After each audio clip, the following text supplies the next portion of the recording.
हाँ, my self Arvind Kumar Meena, assistant professor government college Tonk. आज हम जूल थॉमसन इफेक्ट के बारे में अध्ययन करेंगे। यदि गैसों का प्रसार उच्च दाब से निम्न दाब की ओर रुद्धोष्म परिस्थिति में किया जाता है तो ताप में कमी आ जाती है। इस इफेक्ट को हम कूलिंग इफेक्ट के नाम से भी जानते हैं। कूलिंग इफेक्ट या जूल थॉमसन इफेक्ट भी कहा जाता है, यानी टेम्परेचर में जो कमी आएगी वो प्रेशर के समानुपाती होगा। यदि प्रेशर में जो डिफरेंस कम होगा तो कूलिंग कम होगी, इसी को हम जूल थॉमसन इफेक्ट कहते हैं। यह इफेक्ट जूल थॉमसन एक्सपेरिमेंट से समझाया जा सकता है।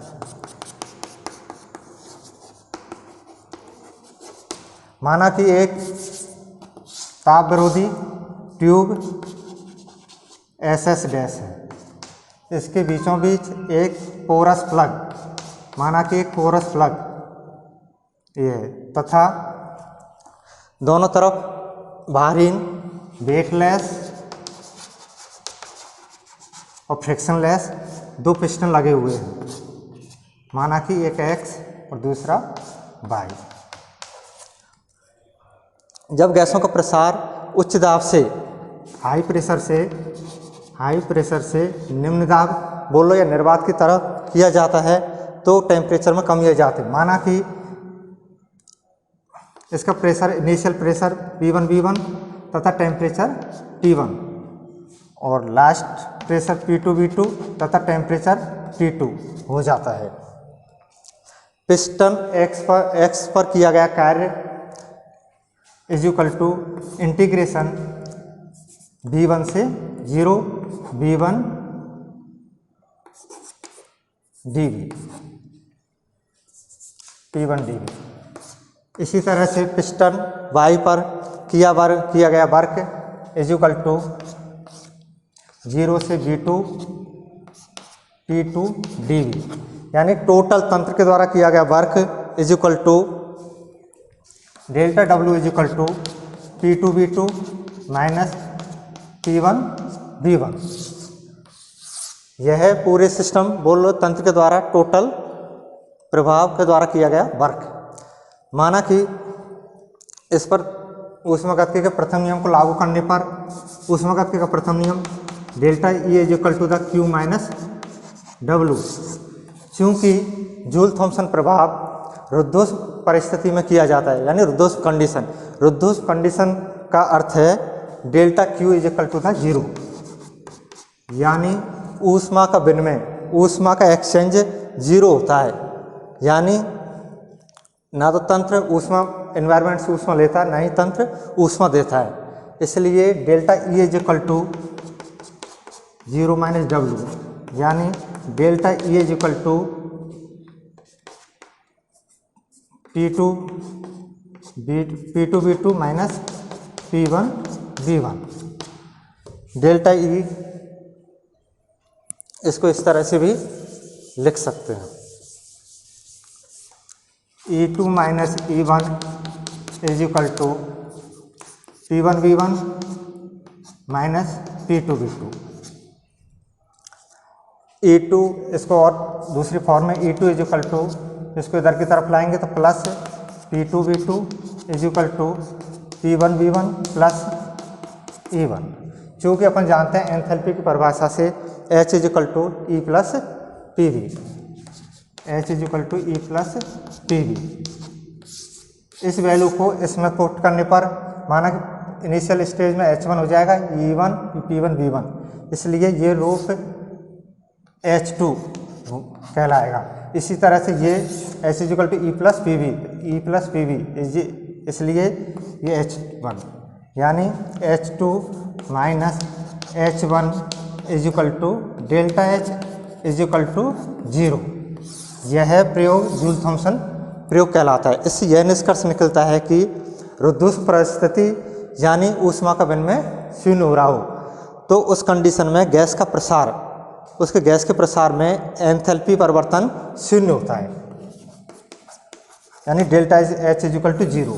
यही जूल थॉमसन एक्सपेरिमेंट कहलाता है। इस एक्सपेरिमेंट के आधार पर हम जूल थॉमसन कोएफिशिएंट को कैलकुलेट करेंगे।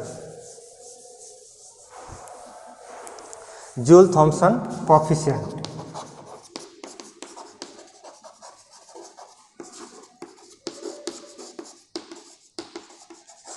इसे म्यू जे टी के नाम से द्वारा निरूपित किया जाता है, रिप्रेजेंट किया जाता है। चूंकि माना कि एंथैल्पी टेम्परेचर और प्रेशर का फलन है, या इस तरह से भी बोल सकते हैं कि एंथैल्पी टेम्परेचर तथा प्रेशर पर डिपेंड करती है। ताप में कमी, माना कि ताप में कमी dt तथा दाब में कमी dp हो, तो delta H equal to H एक अवस्था फलन है, स्टेट फंक्शन है, इसलिए इसका एग्जैक्ट डिफरेंशियल होगा। यानी एच का अवकलन करोगे तो डी एच, और इधर वाले पोर्शन का अवकलन करते हैं अपन डिफरेंशिएशन करने पर, तो del H upon del T और कांस्टेंट प्रेशर और डी टी, प्लस इस वाले पोर्शन का कर लो del H upon del P constant temperature पर डी पी। क्योंकि स्थिर दाब पर heat capacity C P is equal to the del H upon del T P होता है। इस वैल्यू को इसमें पुट करने पर, क्योंकि del H upon del T P ये सी पी के इक्वलेंट होती है, यानी स्थिर दाब पर हीट कैपेसिटी कहलाती है। इसलिए इसकी वैल्यू को रखने पर D H is equal to C P D T plus H T T और डी टी। क्योंकि जूल थॉमसन प्रयोग में हमने यह सिद्ध किया कि delta H is equal to 0, यानी रुद्धोष्म प्रसार में, रुद्धोष्म परिस्थिति में गैस का प्रसार में एंथैल्पी में परिवर्तन शून्य होता है। इसलिए डेल एच बोलो डी एच की वैल्यू 0 हो जाएगी, यानी 0 is equal to C P D T plus del H upon del P T और डी टी।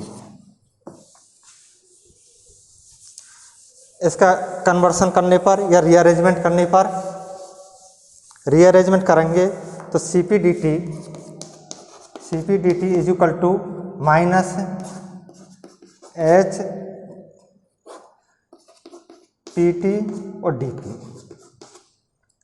इसके बाद में इस सी पी को इधर की तरफ लाएंगे और डी पी को इधर की तरफ लाएंगे पक्षांतरण करने पर, तो निम्न रूप आ जाएगा, यानी डेल टी इस डी पी को इधर लाओगे तो डी पी और कांस्टेंट एंथैल्पी पे कर रहे हैं, माइनस इस सी पी को इधर लाओगे तो भाग लगेगा इसमें 1 सी पी, और ये अपन का एच पी और टी।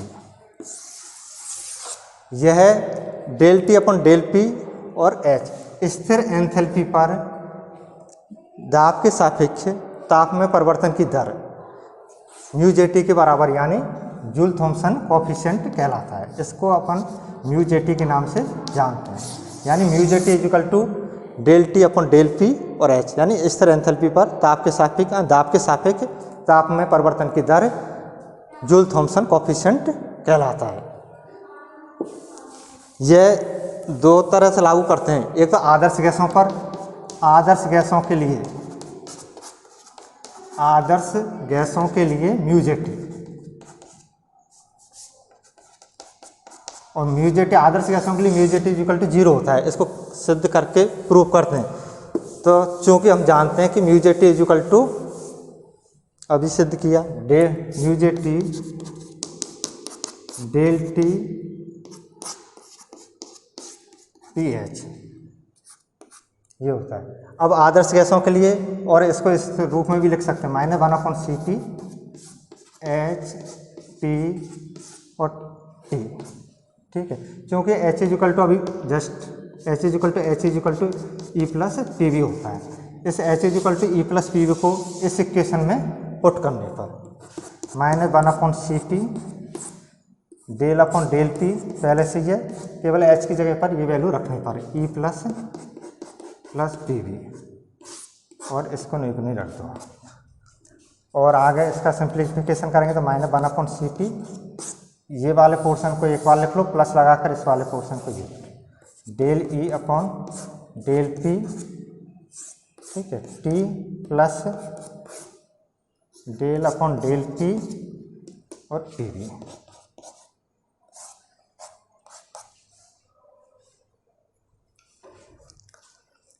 क्योंकि अब इस इक्वेशन में डेल बी से मल्टीप्लाई करने पर तथा डेल बी का भाग देने पर, तो इस रूप को इस तरह से भी लिख सकते हैं, -1/CP ई, डेल ई तो पहले से ही है, इसमें पहले डेल बी का भाग दे दो तो ये रूप हो जाएगा, और एक बार डेल बी से गुना कर दो और इसको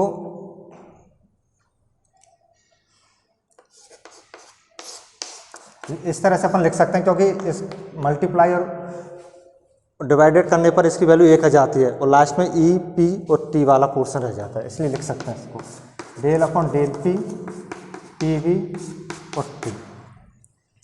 क्योंकि आदर्श गैसों के लिए इंटरनल प्रेशर यानी आंतरिक दाब 0 होता है, क्योंकि इसमें वान डर वाल फोर्सेज नगण्य होते हैं, यानी 0, लगभग में अप्रॉक्सीमेट 0 होते हैं, इसलिए del E upon del B T यानी आंतरिक दाब बोल लो या वान डर वाल बल 0 होते हैं। तो आदर्श गैसों के लिए इसकी वैल्यू 0 होती है, इसलिए -1/CP, तो ये वाला पूरा पोर्शन 0 हो जाएगा।